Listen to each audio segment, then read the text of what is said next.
Hola amigos, les saludamos una semana más desde Motor en V. Esta vez vamos a comenzar hablando de seguridad, sobre cómo trazar las curvas, algo que parece obvio, pero como verán en los próximos minutos no todos sabemos hacer de forma correcta. En el apartado de novedades traemos tres coches muy atractivos: el pequeño Peugeot 108, la nueva generación del Opel Corsa que llegará en los próximos meses al mercado y un descapotable para el verano, el Renault Megane. Peugeot presenta su nuevo coche urbano, el 108, que llegará al mercado en octubre. Se trata de un modelo completamente nuevo, que nada tiene que ver con el anterior y que ha sido hecho conjuntamente con la otra marca del grupo Citroën y con Toyota.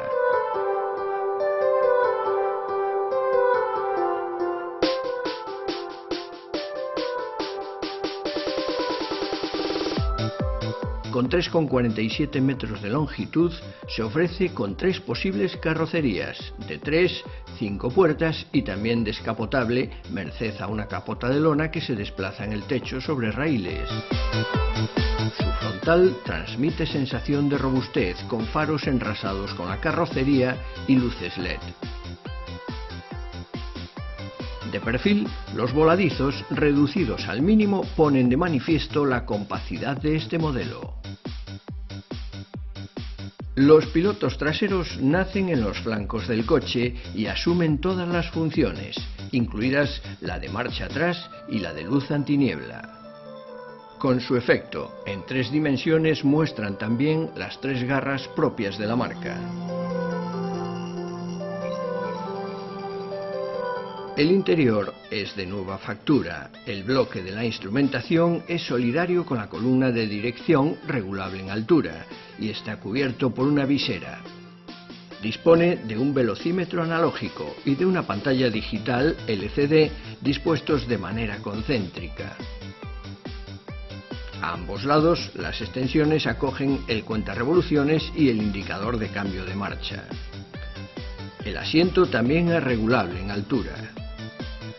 Todo está a mano del conductor: la pantalla táctil de 7 pulgadas, el botón de puesta en marcha del sistema de acceso y arranque en manos libres y el climatizador automático.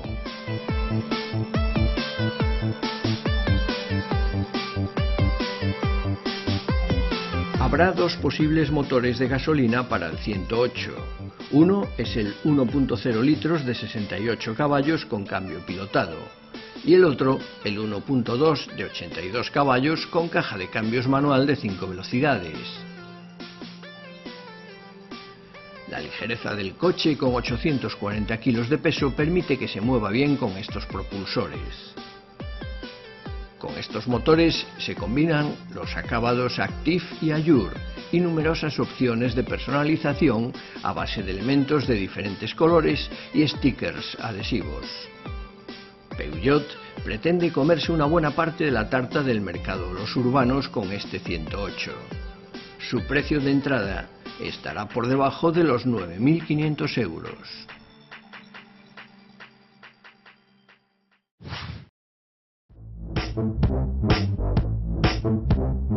Aunque el 911 es el modelo más icónico y conocido de Porsche, en la gama de la marca de Stuttgart brilla con luz propia un superdeportivo capaz de eclipsar a las estrellas de este segmento exclusivo, donde los precios se acercan sin rubor al 1.000.000 de euros. La tecnología de Porsche, tanto en la calle como en las carreras, principalmente las de resistencia como las 24 horas de Le Mans, le ha permitido crear una criatura tan bella y eficiente como este 918 Spider híbrido. Este modelo es el sucesor de aquel Carrera GT, cuyas escasas unidades están ya en manos de coleccionistas. Porsche ha creado una bellísima criatura con un chasis monocasco en fibra de carbono que consigue un peso aproximado del coche de 1.700 kilos. El motor V8 de 4,6 litros, colocado en posición trasera, se combina con otros 2 motores eléctricos, uno de los cuales está colocado en la parte delantera y anima ese eje, lo que convierte al 918 Spider en un coche de tracción total. Las líneas generales del deportivo recuerdan a un modelo de competición. La trasera es espectacular y su techo desmontable le permite la dualidad de conducirlo como un coupé o como un targa.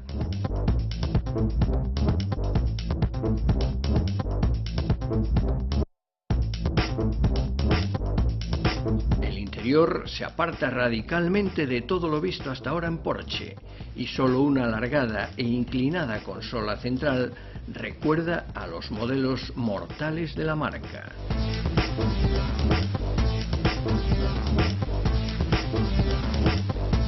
Aquí vemos al 918 Spider rodando sobre un escenario vanguardista, muy adecuado a su personalidad, la ciudad de las artes y las ciencias de Valencia.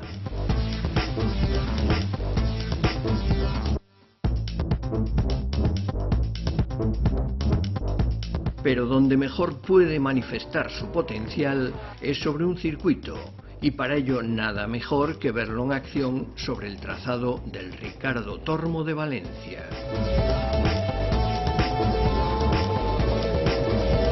Es ahí donde mejor puede demostrar sus virtudes y sobre todo su brutal y explosiva potencia de 887 caballos combinados.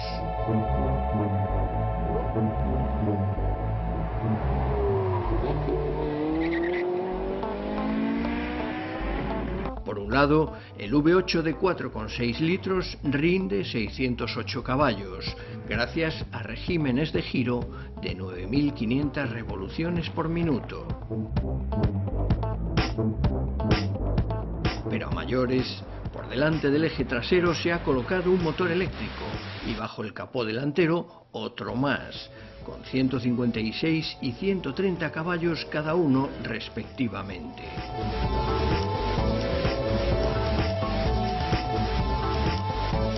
La transmisión se realiza con una caja de cambios PDK de 7 velocidades y los motores eléctricos se alimentan con baterías de ion litio refrigeradas por líquido. Estas baterías pueden ser cargadas a través de un enchufe. El 918 Spider tiene 5 modos de conducción: eléctrico, híbrido, sport híbrido, race híbrido y hot lap, que exprime al máximo la potencia y la tracción. En modo eléctrico además sorprende porque puede recorrer hasta 30 kilómetros y alcanzar los 150 kilómetros por hora. Con toda esta tecnología, el Porsche 918 Spider se convierte en uno de los vehículos más avanzados del planeta y hace palidecer a sus rivales, como el la Ferrari o el McLaren P1. Su precio, por encima de los 770.000 euros, lo convierten en una joya de la mecánica al alcance solo de unos pocos afortunados.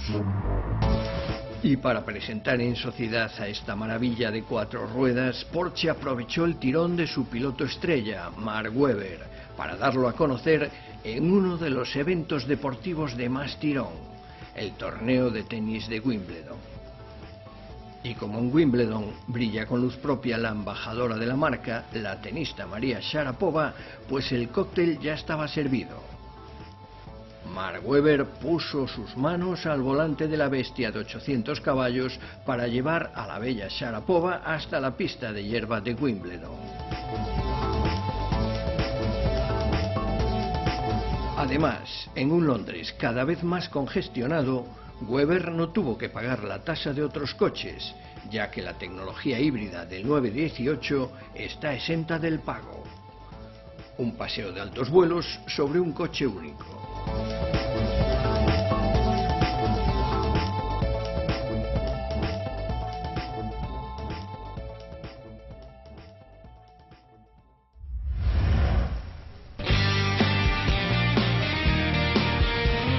Estas son las primeras imágenes del nuevo Opel Corsa, que será presentado en el Salón de París en el mes de octubre y puesto a la venta en el mes de enero. El Corsa es un modelo histórico en la automoción europea, ya que con este nombre comenzó a comercializarse en 1982. Desde entonces se vendieron 12 millones de unidades. El nuevo modelo deja traslucir cierto parecido, sobre todo en el diseño frontal, con su hermano pequeño en la gama, el Adam.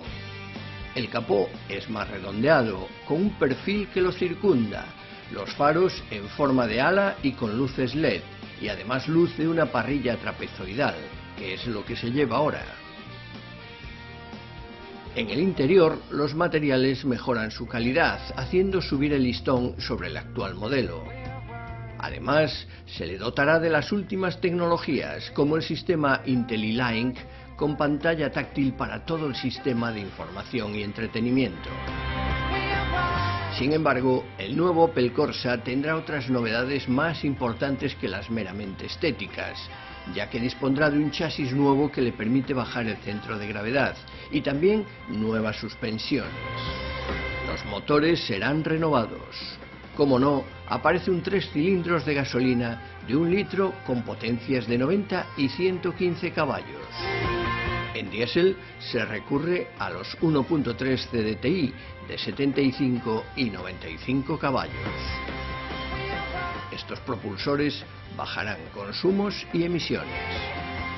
El nuevo modelo está pensado para gente joven y de costumbres urbanitas, mujeres especialmente, y amantes de la tecnología.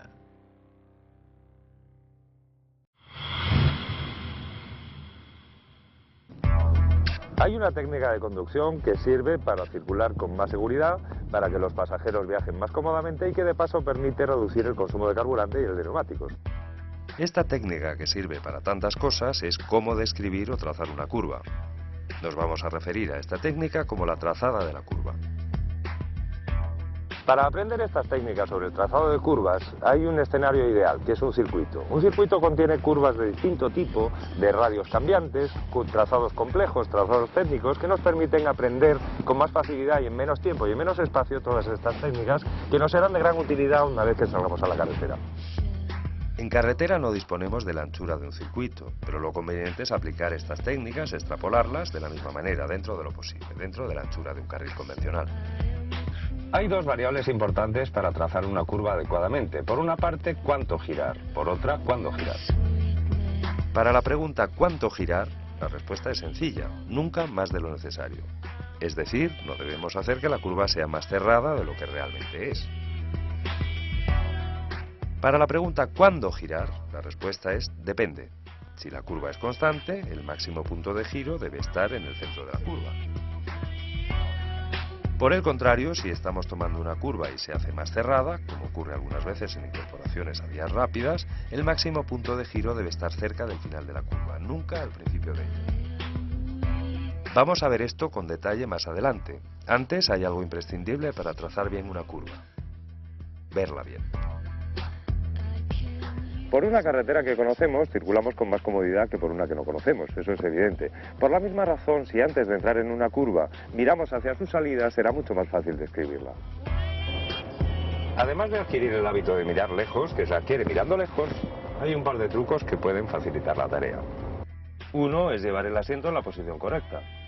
Por ejemplo, si llevamos el asiento en una posición demasiado alta y el respaldo muy poco reclinado, la consecuencia es que la cabeza nos queda en una posición tal que dificulta mirar a lo lejos. El otro es adquirir la costumbre, antes de entrar en cada curva, de mirar hacia la salida, hacia el final de la curva, más con la barbilla que con la nariz. Quien lo haga con la nariz tendrá un poco más difícil ver la curva completa. Ahora que ya sabemos cómo mirar las curvas, cómo leerlas, vamos a ver cómo dibujarlas. Todas las curvas tienen 3 puntos clave. Uno es la entrada, el punto donde comenzamos a girar. El siguiente es el vértice, el punto donde debemos haber girado el volante todo lo necesario para describir la curva. A partir del vértice vamos deshaciendo el giro hasta llegar a la salida de la curva, donde el volante debe estar de nuevo enderezado.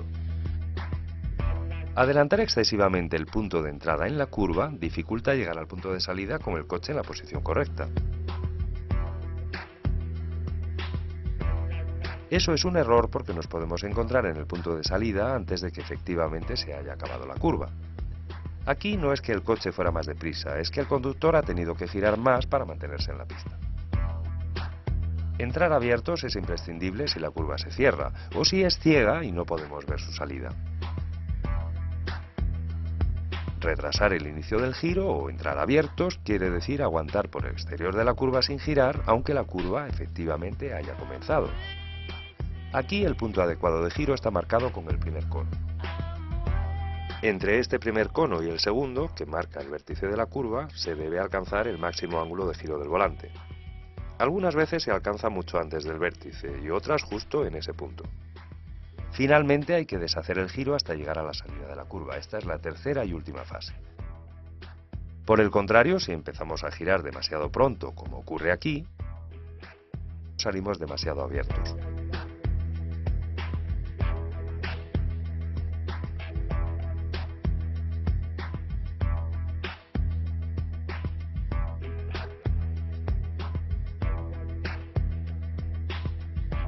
Esta es la forma correcta de tomar esta curva que se cierra y esta es la incorrecta. Y este es el resultado, la salida de la curva si se ha entrado en ella adecuadamente y si se adelanta demasiado el inicio del giro. No es preciso ir deprisa para aprender a trazar las curvas, todo lo contrario. Conviene hacerlo a una velocidad que nos dé un control absoluto sobre el coche y que no haga que se nos amontone el trabajo. Es un error muy frecuente que ante una curva que se cierra, el conductor entre deprisa y por el interior, cuando lo adecuado es hacer exactamente lo contrario, hacerlo despacio y por el exterior. Si hay dos curvas seguidas o enlazadas, el objetivo es salir de la primera de ellas de la mejor forma posible para afrontar la segunda. La técnica es semejante a la que debemos emplear en una curva que se cierra, retrasar el giro. Al hacerlo así, el coche queda mejor encarado para abordar la segunda curva. Si giramos demasiado pronto en la primera curva, saldremos de ella demasiado abierto. Eso fuerza al coche a entrar demasiado cerrado en la segunda curva. Aquí el coche entra abierto en la primera curva, entra también abierto en la segunda, y por eso puede salir cerrado, que es lo más seguro en todo caso. Aquí, en cambio, entra en la primera demasiado cerrado, y eso le fuerza a entrar cerrado en la segunda, y por eso sale demasiado abierto. Cada curva es una oportunidad para aprender a trazarlas. Es decir, podemos practicar en desplazamientos normales, incluso por ciudad, porque no es necesario circular deprisa. Con el tiempo, si adquirimos esta técnica, nos daremos cuenta de que la conducción es más fluida y que los pasajeros se bambolean menos. La ayuda de un instructor puede ser muy valiosa. Como siempre, recomendamos hacer un buen curso de conducción. Renault presenta el nuevo Megane Coupé Cabrio, que incorpora el frontal con la nueva identidad de marca, donde destaca un rombo más grande en posición más vertical y sobre una calandra de color negro brillante, que muestra con orgullo la pertenencia a la marca. Introduce también un nuevo paragolpes, nuevos faros, nuevas rejillas de aireación y un nuevo capó. El Megane Coupé Cabrio se distingue por su techo acristalado negro brillante. Además, los remates de cromo satinado alrededor del parabrisas y la línea de caja aportan un toque alto de gama y un estilo cabrio incluso con el techo cerrado. El modelo sigue contando con el mayor techo panorámico acristalado del segmento en modo coupé y con un parabrisas adelantado. El vehículo, por tanto, ofrece sensaciones únicas de conducción al aire libre y sin sus inconvenientes. Cuenta con un cortavientos fijo de serie, único en un coupé cabrio de este segmento, que limita las turbulencias de aire y ofrece un máximo confort para los 4 pasajeros, incluso a 90 km/h. Además, se introduce en el coche el sistema multimedia integrado R-Link, que tanta aceptación está teniendo dentro del resto de la gama Megane, o en otros modelos como el Captur o Clio. El Megane Coupé Cabrio se comercializa en España con una gama simple y bien equipada, compuesta por 2 niveles de equipamiento, el Dynamic y el GT Line, y 3 motorizaciones, la TCE 130 de gasolina, el DCI 110 y DCI 130 diésel, que incluyen asimismo la oferta automática a través de la versión DCI 110. Los precios finales arrancan en los 27.600 € para la versión de gasolina.